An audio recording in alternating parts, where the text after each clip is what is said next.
Hi friends, welcome back to our channel. இன்னைக்கு நம்ம இந்த வீடியோல எதை பத்தி பார்க்க போறோம் அப்படின்னா TNAU ரேங்க் லிஸ்ட் வந்து ரிலீஸ் பண்ணிருக்காங்க. ரேங்க் லிஸ்ட் வந்து எப்படி டவுன்லோட் பண்றது, ரேங்க் லிஸ்ட் டவுன்லோட் பண்ணதுக்கு அப்புறம் வந்து நம்ம என்ன ப்ரொசீஜர் வந்து ஃபாலோ பண்ணணும், கவுன்சிலிங் வந்து எப்படி இருக்கும், அதை எப்படி வந்து நம்ம ஆன்லைன்ல அட்டென்ட் பண்றது, எப்படி வந்து ஃபீஸ் வந்து பேமெண்ட் பண்றது அப்படிங்கிற ஒரு ப்ரொசீஜரை பத்தி இந்த வீடியோல வந்து பார்க்க போறோம். நிறைய ஸ்டூடெண்ட்ஸ்க்கு வந்து நிறைய டவுட்ஸ் வந்து இருக்குது. அந்த டவுட்ஸ் எல்லாத்தையும் உங்களுக்கு இந்த வீடியோல வந்து கொஞ்சம் கிளியர் அண்ட் கட்டா வந்து நம்ம வந்து கிளியர் பண்ண போறோம். வீடியோ வந்து ஃபுல்லா பாருங்க. வீடியோக்குள்ள போறதுக்கு முன்னாடி பார்த்தா நம்ம சேனலை நீங்க ஃபர்ஸ்ட் டைம் பாக்குறீங்க அப்படின்னா இந்த வீடியோவுக்கு கீழே இருக்கக்கூடிய ரெட் கலர் சப்ஸ்கிரைப் பட்டனையும் பக்கத்துல இருக்கக்கூடிய அந்த பெல் பட்டனை கிளிக் பண்ணி ஆல்ங்கிறத எனபிள் பண்ணி வச்சுக்கோங்க. நம்ம சேனல் வந்து போஸ்ட் பண்ணக்கூடிய ஒவ்வொரு லேட்டஸ்ட் இன்ஃபர்மேஷன் எல்லாமே உங்களோட மொபைல் நோட்டிஃபிகேஷன்ல வரும். ஈஸியா நீங்க மிஸ் பண்ணாம பார்த்து தெரிஞ்சுக்க முடியும். அதே மாதிரி இந்த அட்மிஷனுக்காகவே தனியாக நம்ம ஒரு குரூப் வந்து அரேஞ்ச் பண்ணிருக்கோம். பல யூனிவர்சிட்டிஸ் எல்லாம் வந்திருக்கக்கூடிய முக்கியமான அப்டேட்ஸ், கவுன்சிலிங் டேட், டைமிங், என்ன எவ்வளவு ஃபீஸ் வரும், காலேஜ் எப்படி சூஸ் ப்ரிஃபரன்ஸ் பண்றது அப்படிங்கிற பத்தி சின்ன சின்ன அப்டேட்ஸ் வந்து அந்த குரூப்ல நம்ம ஷேர் பண்ணுவோம். அந்த குரூப்க்கான லிங்க் டிஸ்கிரிப்ஷன்ல கொடுத்துருக்கேன், போயிட்டு இப்பவே ஜாயின் பண்ணிக்கோங்க. கண்டிப்பா உங்களுக்கு அந்த குரூப் வந்து ரொம்பவே பெனிஃபிட்டா இருக்கும். சரி வாங்க இப்போ நம்ம டைரக்டா வீடியோக்குள்ள போகலாம். ஓகே, கண்டிப்பா எல்லாருக்குமே தெரிஞ்ச விஷயம் தான். நம்ம TNAU அதாவது agriculture university, Jayalalithaa Fisher's university, Annamalai university, இவங்க 3 பேர் சேர்ந்து தான் வந்து இந்த வருஷம் வந்து கவுன்சிலிங் ஸ்டூடெண்ட் வந்து கவுன்சிலிங் வந்து நடத்துறாங்க. இது எல்லாருமே தெரிஞ்ச விஷயம் தான். இதுல இப்ப நேத்து அப்டேட் என்ன அப்படிங்கிற பார்க்கும்போது நேத்துல இருந்து ஜென்ரலா இருக்கக்கூடிய எல்லாருக்குமே வந்து ரேங்க் லிஸ்ட் அப்படிங்கிறது வந்து ரிலீஸ் பண்ணிட்டாங்க. முதல்ல ரேங்க் லிஸ்ட் வந்து எப்படி டவுன்லோட் பண்றது, அந்த ரேங்க் லிஸ்ட்ல வந்து நீங்க இருக்கீங்களா இல்லையா அப்படிங்கறது எப்படி நம்ம ஐடென்டிஃபை பண்றது அப்படிங்கறத பார்ப்போம். இந்த இடத்துல வியூ ரேங்க் ரிசல்ட்னு ஒரு ஆப்ஷன் வந்து ப்ளூ கலர்ல உங்களுக்கு லிங்க் கொடுத்துருக்காங்க பாருங்க. இந்த லிங்க் நீங்க வந்து கிளிக் பண்ணீங்க அப்படின்னா உங்களுக்கு நெக்ஸ்ட் ஒரு ஆப்ஷன் வந்து போகும். இந்த இடத்துல வந்து பாருங்க, நீங்க TNAU அப்ளை பண்ணிருந்தீங்க அப்படின்னா உங்களுக்கு இந்த இடத்துல TNAU அகாடமிக் ஸ்ட்ரீம்ல இருக்கக்கூடிய ஸ்டூடெண்ட்ஸ்க்கு வந்து ஜெனரல் ரேங்க் லிஸ்ட்ங்கிறத உங்களுக்கு வந்து ரிலீஸ் பண்ணிருக்காங்க. இது வந்து ப்ரொஃபஷனலா உங்களுக்கு வந்து ரிலீஸ் பண்ணிருக்காங்க. அதாவது வந்து யாரெல்லாம் TNAUக்கு வந்து அப்ளிகேஷன் போட்டிருக்காங்களோ அவங்க எல்லாருக்குமே இந்த இடத்துல வந்து ரேங்க் லிஸ்ட் அப்படிங்கிறது ரிலீஸ் பண்ணிருப்பாங்க. இந்த ரேங்க் லிஸ்ட் என்னுடைய பேர் இருந்தாலே எனக்கு சீட் கிடைச்சிருமா அப்படின்னு கேட்டீங்கன்னா அப்படி கிடையாது. ஏன்னா இந்த இடத்துல ரொம்ப லோவஸ்ட் கட் ஆஃப் இருக்கக்கூடியவங்களுக்கும் இந்த இடத்துல நேம் வந்து ரிலீஸ் பண்ணிருப்பாங்க. சரிங்களா? இது வந்து ரேங்க் லிஸ்ட் அப்படிங்கிறது வேற ஒன்றும் கிடையாது. அந்த யூனிவர்சிட்டிக்கு எவ்வளவு மெம்பர் வந்து அப்ளை பண்ணிருக்காங்களோ உங்களுக்கான நேம் தான் வந்து பாத்தீங்கன்னா என்ன பண்ணிருப்பாங்கன்னா ரேங்க் வைஸ் பிரிச்சு பிரிச்சு உங்களுக்கு வந்து ஆட் பண்ணிருப்பாங்க. இப்போ எக்ஸாம்பிளுக்கு ஒரு ஸ்டூடெண்ட் நல்லா ஹை ஸ்கோர் கட் ஆஃப் வச்சிருக்காங்க அப்படின்னா அவங்க ஃபர்ஸ்ட் ரேங்க், செகண்ட் ரேங்க், நீங்க தேர்ட் ரேங்க், இன்னொரு ஸ்டூடெண்ட் ஃபோர்த் ரேங்க்னு சொல்லிட்டு உங்களுக்கு தனித்தனியா அந்த சிஸ்டமே உங்களுக்கு வந்து பிரிச்சு ஒரு லிஸ்ட் மாதிரி ரெடி பண்ணி உங்களுக்கு வந்து கொடுக்கும். மார்க்கை பேஸ் பண்ணி தான் வந்து ரேங்க் லிஸ்ட் வந்து ரிலீஸ் பண்ணியிருக்காங்க. அதுக்கப்புறம் வந்து கீழே என்ன கொடுத்துருக்காங்கன்னு பாருங்க, TNAU professional rank list disability பர்சனுக்கு இருக்கக்கூடிய கோட்டால, அதாவது மாற்றுத்திறனாளிகளுக்கு இருக்கக்கூடிய கோட்டால இருக்கக்கூடியவங்களுக்கு, அந்த ரிசர்வேஷன் இருக்கக்கூடியவங்களுக்கு ரேங்க் லிஸ்ட் ரிலீஸ் பண்ணியிருக்காங்க. அதுக்கப்புறம் வந்து அக்ரிகல்ச்சர் யூனிவர்சிட்டியில வொகேஷனல் ஸ்ட்ரீம்ல இருக்கக்கூடியவங்களுக்கு ரேங்க் லிஸ்ட் வந்து ரிலீஸ் பண்ணியிருக்காங்க. அதே மாதிரி நம்ம தமிழ்நாடு டாக்டர் ஜெயலலிதா ஃபிஷர்ஸ் யூனிவர்சிட்டியில இருந்து உங்களுக்கு ரேங்க் லிஸ்ட் வந்து ஜென்ரலா ரிலீஸ் பண்ணல, மாற்றுத்திறனாளி ஸ்டூடெண்ட்ஸ்க்கு வந்து ரிலீஸ் பண்ணியிருக்காங்க. அதே மாதிரி அண்ணாமலை யூனிவர்சிட்டியில வந்து ஃபேக்கல்டி ஆஃப் அக்ரிகல்ச்சர், உங்களுக்கு தெரிஞ்சிருக்கும், அண்ணாமலை யூனிவர்சிட்டியில அக்ரிகல்ச்சருக்கு மட்டும்தான் வந்து இதுல வந்து கவுன்சிலிங் அப்படிங்கிறத கொடுத்துருக்காங்க. இதுல வந்து உங்களுக்கு ஜெனரல் ரேங்க் லிஸ்ட் வந்து கொடுத்துருக்காங்க அகாடமிக் ஸ்ட்ரீம்ல இருக்கக்கூடியவங்களுக்கு. அதுக்கப்புறம் வந்து யாருக்கு கொடுத்துருக்காங்க அப்படின்னா வொகேஷனல் குரூப்ல இருக்கக்கூடியவங்களுக்கு தனியா வந்து லிஸ்ட் வந்து ரிலீஸ் பண்ணிருக்காங்க. இப்போ எக்ஸாம்பிளுக்கு நம்ம என்ன பண்ணலாம் அப்படின்னா, நம்ம தமிழ்நாடு அக்ரிகல்ச்சர் யூனிவர்சிட்டியில ஜெனரல் ரேங்க் லிஸ்ட் நம்ம வந்து ஓபன் பண்ணி பார்ப்போம். அதை கிளிக் பண்ணீங்கன்னா உங்களுக்கு ஒரு PDF வந்து டவுன்லோட் ஆகும். இந்த இடத்துல பாருங்க, Tamil Nadu agriculture university undergraduate admission 2024 academic ஸ்ட்ரீம்ல இருக்கக்கூடியவங்களுக்கு, அது அகாடமிக் ஸ்ட்ரீம்ல ஃபர்ஸ்ட் குரூப் செகண்ட் குரூப்ல இருக்கக்கூடியவங்க தான். இந்த வொகேஷனல் குரூப்ங்கிறது வந்து fourth group, third group, fourth குரூப்ல இருக்கக்கூடியவங்க வொகேஷனல் குரூப்ங்கிறத வந்து கால்குலேட் பண்ணுவோம். ஸோ அந்த மாதிரி உங்களுக்கு இந்த ஆப்ஷன்ஸ் வந்து தனியாக வந்து உங்களுக்கு வந்து கொடுத்துருப்பாங்க. இப்போ எக்ஸாம்பிளுக்கு உங்க அப்ளிகேஷன் நம்பர் வந்து இந்த இடத்துல கொடுத்துருக்காங்க. இந்த இடத்துல உங்களோட ஜெனரல் ரேங்க், நிறைய பேர் வந்து கம்யூனிட்டி ரேங்க் அப்படிங்கிறத பார்ப்பீங்க. நம்ம இந்த இடத்துல வந்து கம்யூனிட்டி ரேங்க் அப்படிங்கிறத பார்க்கக்கூடாது. ஜெனரல் ரேங்க் வந்து உங்களுடைய ரேங்க் வந்து எத்தனாவது இடத்துல இருக்கு அப்படிங்கிறத பாருங்க. இப்போ எக்ஸாம்பிளுக்கு திவ்யா அப்படிங்கிறவங்க தான் ஃபர்ஸ்ட் ரேங்க்ல வந்து இருக்காங்க. அவங்க அப்ளிகேஷன் நம்பர் இருக்கு, அவங்க என்ன கம்யூனிட்டி அப்படிங்கிறது வந்து கொடுத்துருக்காங்க. இப்போ இது வந்து ரேங்க் லிஸ்ட் வந்து ரிலீஸ் பண்ணதுக்கு அப்புறம் அவங்க என்ன பண்ணுவாங்க அப்படின்னா, நாளையில இருந்து கவுன்சிலிங் அப்படிங்கிறது ஜெனரல், அதாவது ஜெனரல் கேட்டகரியில் இருக்கக்கூடியவங்களுக்கு, பொது பிரிவினருக்கு வந்து என்ன பண்றாங்க அப்படின்னா வந்து கவுன்சிலிங் அப்படிங்கிறது வந்து ஜூன் 22, 23, 24 இது 3 நாள்ல வந்து கவுன்சிலிங் அப்படிங்கிறது ஸ்டார்ட் பண்ணிருக்காங்க. ஆன்லைன்ல தான் பண்ண போறீங்க, ஆஃப்லைன் கிடையாது. கோயம்புத்தூருக்கு நீங்க போகணுங்கிற அவசியம் வந்து கிடையாது. நல்லா மைண்ட்ல புரிஞ்சுக்கோங்க. நிறைய பேர் அப்படிதான் நினைக்கிறீங்க, நம்ம TNAUக்கு வந்து நேரடியாக சர்டிபிகேட் வெரிஃபிகேஷனுக்காக போகணுமான்னு கேட்டீங்கன்னா கண்டிப்பா கிடையாது. வீட்டில இருந்தபடியே உங்களுடைய சிஸ்டம் மூலியமாவோ உங்க பக்கத்தில் இருக்கக்கூடிய ப்ரௌசிங் சென்டர் மூலியமாகவோ நீங்க என்ன பண்ணலாம் அப்படின்னா வந்து ஆன்லைன் கவுன்சிலிங்கிறத அட்டன் பண்ணலாம். நீங்க எங்கேயுமே வந்து அலைய தேவையில்லை அப்படிங்கறத தெளிவா வந்து இந்த வீடியோ மூலியமா நீங்க வந்து தெரிஞ்சுக்கோங்க. ஸோ இப்போ இந்த ரேங்க் லிஸ்ட் வந்து உங்களுடைய பேர் வந்து வந்தாச்சு. இப்போ நேம் வந்து நான் ஃபைண்ட் அவுட் பண்ணணும் அப்படின்னா உங்க பேர் வந்து இனிஷியலோட மேல வந்து ஃபைண்ட் மை பேஜ்ங்கிற ஒரு ஆப்ஷன் மேல கொடுத்துருப்பாங்க. உங்களுடைய பேரை இந்த இடத்துல நீங்க என்ன பண்ணுங்க அப்படின்னா வந்து பாத்தீங்கன்னா இந்த இடத்துல என்டர் பண்ணி இனிஷியலோட என்டர் பண்ணீங்க அப்படின்னா உங்களுடைய பேர் வந்து இந்த இடத்துல வந்துடும்.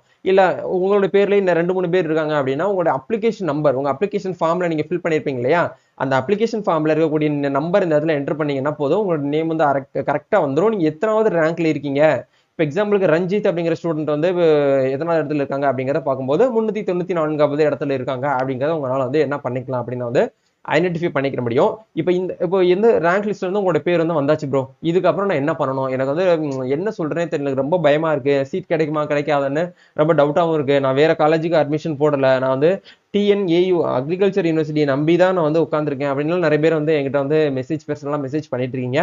ஒன்றும் நீங்க பயப்பட வேண்டாம். ரேங்க் லிஸ்ட் வந்து இப்பதான் வந்து உங்களுக்கு ரிலீஸ் பண்ணிட்டு வராங்க 1 by 1. இதுக்கப்புறம் வந்து என்ன நடக்கும் அப்படின்னா உங்களுக்கு வந்து ஒரு ரேஞ்ச் கட் ஆஃப் ரேஞ்ச் உங்களுக்கு வந்து ரிலீஸ் பண்ணுவாங்க இதே வெப்சைட்ல. நல்லா கவனிக்கணும். இதே வெப்சைட்ல உங்களுக்கு வந்து என்ன பண்ணுவாங்க அப்படின்னா வந்து கீழே வந்து உங்களுக்கு இப்போ இந்த இடத்துல எப்படி வந்து லிங்க் கொடுத்துருக்காங்களோ அதே மாதிரி இந்த இடத்துல உங்களுக்கு வந்து ஃபர்ஸ்ட் ரவுண்ட் கவுன்சிலிங்கான உங்களுக்கு வந்து கட் ஆஃப் ரேஞ்ச் அப்படிங்கிறது உங்களுக்கு வந்து ரிலீஸ் பண்ணுவாங்க. ரேங்க் ரேஞ்சுன்னு சொல்லுவோம். அது போன வருஷம் வந்து பார்த்தீங்கன்னா ரிலீஸ் பண்ணியிருந்தாங்க. அதுக்கு முந்தின வருஷம் ரிலீஸ் பண்ணியிருந்தாங்க. பிசி, எம்பிசி, டிஎன்சி, ஓசி, எஸ்சி, எஸ்டின்னு சொல்லிட்டு தனியாக வந்து ஒரு ரேஞ்ச் வந்து ரிலீஸ் பண்ணுவாங்க. அந்த போன வருஷம் நான் சர்ச் பண்ணி பார்த்தேன், எனக்கு கிடைக்கல, இல்லைனா கூட உங்களுக்கு நான் வீடியோவில் ஷேர் பண்ணியிருப்பேன். அந்த ரேஞ்சில் வந்து என்ன பண்ணுவாங்க அப்படின்னா ஃபர்ஸ்ட் ரேங்க்ல இருந்து 18,000 ரேங்க் வரைக்கும் இருக்கக்கூடிய ஸ்டூடெண்ட்ஸ் வந்து என்ன பண்ணுவாங்க அப்படின்னா ஃபர்ஸ்ட் ரவுண்ட் கவுன்சிலிங்க உங்களுக்கு வந்து கூப்பிடுவாங்க. அது எப்படி கூப்பிடுவாங்க அப்படின்னா வந்து உங்களுக்கு இந்த குரூப்ல இந்த வெப்சைட்ல உங்களுக்கு வந்து இன்ஃபார்ம் பண்ணிடுவாங்க. நீங்க இன்ஃபார்ம் பண்ணதுக்கு அப்புறம் நீங்க என்ன பண்ணலாம் அப்படின்னா நீங்க கவுன்சிலிங் வந்து அட்டன் பண்ணலாம். இப்போ எக்ஸாம்பிளுக்கு ஓசி கேட்டகரியில் இருக்கக்கூடியவங்க ஃபர்ஸ்ட் ரேங்க்ல இருந்து 18,000 பேர் இருக்கக்கூடியவங்க வரைக்கும் என்ன பண்ணுவாங்க அப்படின்னா உங்களுக்கு வந்து ஒரு ரேஞ்ச் கொடுத்துருவாங்க. அதுக்கப்புறம் வந்து பிசிங்கிறது பிளாக்வர்ட் கிளாஸ். அதுக்கப்புறம் வந்து எம்பிசி, டிஎன்சி இருக்கக்கூடியவங்களுக்கு 18,000 இருந்து ஒரு 16,000 பேர் இருக்கக்கூடியவங்க சரி 16,000 பேர் இருக்கக்கூடியவங்க வரைக்கும் உங்களுக்கு வந்து கவுன்சிலிங் வந்து உங்களுக்கு வந்து இன்டிமேட் பண்ணுவாங்க. உங்களுக்கு கண்டிப்பா மெயில் பண்ணுவாங்க. அந்த ஃபர்ஸ்ட் ரவுண்ட் கவுன்சிலிங்கான கட் ஆஃப் ரேஞ்சில் வந்து உங்களுடைய மார்க் எத்தனாவது இடத்துல இருக்கு அப்படிங்கிறத பார்த்துட்டு நீங்க வந்து நோட் பண்ணிக்கோங்க. மோஸ்ட்லி வந்து 18,000க்கு மேல இருக்கக்கூடிய வரைக்கும் உங்களுக்கு வந்து கூப்பிடுறதுக்கு வாய்ப்பு இருக்கு. அவ இத்தனை பேரை கூப்பிட்டா எப்படி ப்ரோ சீட் வந்து அலாட் பண்ணி கொடுப்பாங்க அப்படின்னு கேட்டீங்கன்னா ஒரு சீட்டை வந்து யாருக்கு வந்து கொடுப்பாங்க அப்படின்னா ஒரு 5 பேரை சூஸ் பண்ணுவாங்க. 1:5 ரேஷியோல தான் உங்களுக்கு வந்து இதை வந்து கொடுப்பாங்க டிஎன்ஏயு பொறுத்த வரைக்கும். மற்ற அடுத்த டிபார்ட்மெண்ட்டுக்குலாம் ஒன்று வேற இருக்கும்.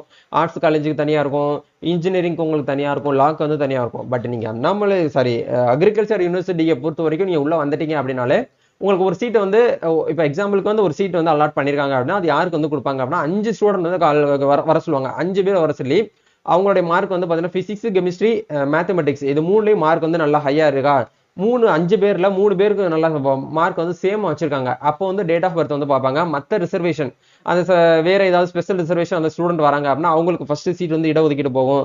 அதுக்கப்புறம் அவங்களுடைய டேட் ஆஃப் பர்த் பார்த்துட்டு இடஒதுக்கீடு வந்து கொடுப்பாங்க. இந்த மாதிரி 1:5 ரேஷியோல தான் உங்களுக்கு வந்து என்ன பண்ணுவாங்க அப்படின்னா ஒரு சீட்டை வந்து அலாட் பண்ணுவாங்க. ஸோ நீங்க என்ன பண்ணுங்க அப்படின்னா பொறுமையா காத்து இருக்கிறத தவிர வேற வழியே கிடையாது. ஏன்னா நிறைய நபர்கள் இவ்வளவு நாள் பொறுத்து இருந்துட்டு இப்போ வந்து எப்போ வருங்கிறது ரொம்பவே வந்து பாத்தீங்கன்னா ஒரு எக்ஸ்பெக்டட் ரொம்ப வந்து பாத்தீங்கன்னா ஒரு என்ன சொல்றது ஒரு யங்கஸ்டன்லாம் வந்து பாத்தீங்கன்னா ஒரு ஆர்வ கோளாறுல நீங்க இருக்கீங்க, ஒன்றும் ப்ராப்ளம் கிடையாது. நம்ம வெயிட் பண்ணி தான் வந்து கவுன்சிலிங் வந்து அட்டன் பண்ணணும். இந்த கவுன்சிலிங் வந்து அட்டன் பண்ணும்போது எப்படி இருக்கும் அப்படின்னு கேட்டீங்கன்னா வேற ஒன்றும் கிடையாது. உங்களுடைய நீங்க எங்க வந்து யூ கேன் அப்ளைங்கிற வெப்சைட் வந்து போங்க. எந்த இடத்துல அப்ளிகேஷன் பண்ணீங்களோ அந்த அப்ளிகேஷன்ல இந்த இடத்துல சைன் இன் ஒரு ஆப்ஷன்ஸ் வந்து கொடுத்துருப்பாங்க. இந்த ஆப்ஷனை கிளிக் பண்ணீங்கன்னா உங்க இமெயில் ஐடி பாஸ்வேர்டை போட்டு நீங்க இந்த இடத்துல சப்மிட் அப்படிங்கிற இந்த ஆப்ஷன் வந்து கொடுங்க. கொடுத்தீங்கன்னா டைரக்டா என்ன பண்ணுவோம் அப்படின்னா உங்களுடைய அப்ளிகேஷன் டேஷ்போர்டுக்குள்ள போகும். அந்த இடத்துல நீங்க என்ன கோர்ஸ் எந்த கேம்பஸ் வந்து செலக்ட் பண்ணிருக்கீங்கன்னு பாருங்க. ஏற்கனவே மறுபடியும் நீங்க அது ஏதாச்சும் எடிட்டபிள் பண்ணணும் அப்படின்னா கண்டிப்பா தாராளமா நீங்க என்ன பண்ணலாம் அப்படின்னா எடிட் பண்ணிக்கிற முடியும். இப்ப மோஸ்ட்லி எல்லாருமே தெரிஞ்சிருக்கும், நீங்க நிறைய இடத்துல விசாரிச்சிருப்பீங்க, உங்க ஃப்ரெண்ட்ஸ் சர்க்கிள் விசாரிச்சிருப்பீங்க, யூடியூப்ல வீடியோஸ் பார்த்திருப்பீங்க, ஆன்லைன்ல சர்ச் பண்ணி பார்த்திருப்பீங்க. அப்ளை பண்ணும்போது உங்களுக்கு ஒரு ஐடியாவே இருந்திருக்காது. இப்ப நான் சொல்றது உங்களுக்கு வந்து புரிஞ்சிருக்கும்னு நினைக்கிறேன். அப்ளை பண்ணையில உங்களுக்கு ஏதோ ஒரு ஐடியா இல்லாம டக்குன்னு அப்ளை பண்ணி விட்டுருப்பீங்க. ஸோ இப்போ உங்களுக்கு வந்து ஒரு நாலேஜ் கிடைச்சதுக்கு அப்புறம் நம்ம இந்த கோர்ஸ் படிச்சா நல்லா இருக்கும், இந்த கேம்பஸ் இந்த காலேஜ் கிடைச்சா நல்லா இருக்கும் அப்படின்னு சொல்லிட்டு நீங்க நினைக்கக்கூடிய ஒரு ஸ்டூடெண்டா இருக்கீங்க அப்படின்னா யூசர் நேம் பாஸ்வேர்ட் போட்டு கவுன்சிலிங் 22, 23, 24 இந்த 3 நாள்ல உங்களுக்கு வந்து கவுன்சிலிங் அப்படிங்கிறது ஜென்ரல் கேட்டகரியில ஜென்ரல் கோட்டால இருக்கக்கூடிய கவுன்சிலிங் வந்து உங்களுக்கு வந்து ரிலீஸ் ஆகுது. நீங்க என்ன பண்ணுங்க அப்படின்னா கவுன்சிலிங்லாம் என்ன ப்ரோ அப்படின்னு கேட்டீங்கன்னா வேற ஒன்றும் கிடையாது. செலக்ட் பண்ண சொல்லுவாங்க. செலக்ட் பண்ணிட்டு நீங்க அப்ளிகேஷன் மறுபடியும் ரீசப்மிட் பண்ணுவீங்க. ஃபீஸ் வந்து பே பண்ணுவீங்க. நீங்க பிசி, எம்பிசி, டிஎன்சி, பிசிஎம்ல இருக்கக்கூடியவங்களுக்கு வந்து ஓசி இவங்களுக்கு என்ன பண்ணுவாங்க அப்படின்னா 3,000 ரூபாயும், எஸ்சி, எஸ்சிஏ, எஸ்டி இந்த 3 கேட்டகரிக்கு வந்து 1,500 ரூபாயும் நீங்க வந்து ஃபீஸ் வந்து பேமெண்ட் வந்து பண்ற மாதிரி இருக்கு. Single payment, one time payment நீங்க ஆன்லைன்ல வந்து ஃபீஸ் வந்து பேமெண்ட் பண்ணிட்டு அதுக்கான ரெசிப்ட் நீங்க என்ன பண்ணணும் அப்படின்னா டவுன்லோட் பண்ணி வச்சுக்கணும். இதுதான் ப்ரோ கவுன்சிலிங். இதுக்கப்புறம் உங்களுக்கு என்ன பண்ணுவாங்க அப்படின்னா சீட் வந்து உங்களுக்கு வந்து அலாட் பண்ணிட்டு உங்களுக்கு எந்த காலேஜில் சீட் இருக்கு அப்படிங்கிறத பார்த்துட்டு உங்களுக்கு சீட்டை வந்து கொடுத்துருவாங்க. அந்த டேட்டும் டைமிங்கும் சொல்லிடுவாங்க. அங்கே போயிட்டு உங்களோட ஒரிஜினல் மார்க் ஷீட் எல்லாத்தையுமே எடுத்துட்டு போயிட்டு நீங்க என்ன பண்ணணும் அப்படின்னா அட்மிஷன் போட்டு வர போறீங்க. இதுதான் ப்ரொசீஜர், வேற எதுவுமே கிடையாது. நீங்க பயப்பட வேண்டாம், பொறுமையா இருந்துக்கோங்க. வரக்கூடிய அப்கமிங் அப்டேட்ஸ் எல்லாம் தெரிஞ்சுக்கணும்னா நம்ம சேனல் நீங்க ஃபாலோ பண்ணி வச்சுக்கோங்க. நம்ம குரூப்லயே வந்து பார்த்தீங்கன்னா ரெகுலர் அப்டேட்காக நீங்க வந்து வெயிட் பண்ணிக்கோங்க. யூனிவர்சிட்டி சைடுல வந்திருக்கக்கூடிய அப்டேட்ஸ் எல்லாமே உங்களுக்கு நம்ம குரூப்ல வந்து கிடைக்கும். அதே மாதிரி இதுலயே ஒரு பாயிண்ட் வந்து நோட் பண்றாங்க பாருங்க. 7.5 ரிசர்வேஷன்ல இருக்கக்கூடியவங்களுக்கு ஸ்போர்ட்ஸ் பர்சனுக்கு எக்ஸர்வீஸ்மேன் ஃபிஷர்ஸ்மேன் இருக்கக்கூடியவங்களுக்கு வந்து 5% அண்ட் ஃபிஷர்ஸ்மேன் வார்ல இருக்கக்கூடியவங்களுக்கு 50% ஆஃப் அந்த கம்யூனிட்டி ஷார்ட்லயே உங்களுக்கு என்ன பண்ணுவாங்க அப்படின்னா கொஞ்சம் சீக்கிரமே நாங்க என்ன பண்ணுவோம்னா அதுக்கான டேட் வந்து நாங்க வந்து இன்ஃபார்ம் பண்ணுவோம். நீங்க கொஞ்சம் வெயிட் பண்ணிக்கோங்க அப்படிங்கிற வந்து சொல்றாங்க. ஸோ நீங்க வந்து ஸ்பெஷல் ரிசர்வேஷன் இருக்கக்கூடியவங்க கொஞ்சம் வெயிட் பண்ணிக்கோங்க. இப்போ ஜென்ரலா இருக்கக்கூடியவங்களுக்கு தான் வந்து நாளைக்கு வந்து கவுன்சிலிங் வந்து ஸ்டார்ட் ஆகுது. இப்போ நேத்துக்கு முதல் நாள் கூட டிஎன்ஏயு விசி மேடம் வந்து என்ன பண்ணியிருந்தாங்கன்னா பிரஸ் மீட்ல வந்து சொல்லியிருந்தாங்க. அதையும் பார்த்திருப்பீங்கன்னு நினைக்கிறேன். எல்லாமே வந்து ஒன் பை ஒன்னா அப்டேட் பண்ணிட்டே வராங்க. சைலண்டா உங்களுக்கு வந்து அப்டேட் வந்து நடந்துகிட்டு தான் இருக்கும். நம்ம என்னைக்கு எந்த டேட்ல நடக்குது அப்படிங்கிறது வந்து பார்த்தீங்கன்னா தெரியாம கூட போகலாம். நீங்க என்ன பண்ணுங்க ரெகுலரா அப்டேட்ஸ் வந்து இப்போ செக் பண்ணிக்கிட்டே இருங்க. அப்பதான் உங்களுக்கு அடுத்தடுத்து என்ன பண்ணணும் ஏது பண்ணணும் அப்படிங்கிற ஒரு ஐடியா உங்களுக்கு வந்து கிடைக்கும். இந்த வீடியோல முடிஞ்ச வரைக்கும் வேண்டாம் உங்களுக்கு ஒரு கால்குலேஷன் ஷேர் பண்ணிருப்பேன்னு நினைக்கிறேன். முடிஞ்ச வரைக்கும் இப்போதைக்கு உங்களுக்கு என்னென்ன நாலேஜ் வந்து தேவை அப்படிங்கறத நான் எக்ஸ்பிளைன் பண்ணிருப்பேன்னு நினைக்கிறேன். இந்த வீடியோ யூஸ்ஃபுல்லா இருந்துச்சுன்னா லைக் பண்ணுங்க. இந்த வீடியோ உங்க ஃப்ரெண்ட்ஸ் எல்லாருக்குமே வந்து ஷேர் பண்ணுங்க. நம்ம நெக்ஸ்ட் ஒரு அப்டேட்ல மீட் பண்ணுவோம். Thank you. All the best. God bless you.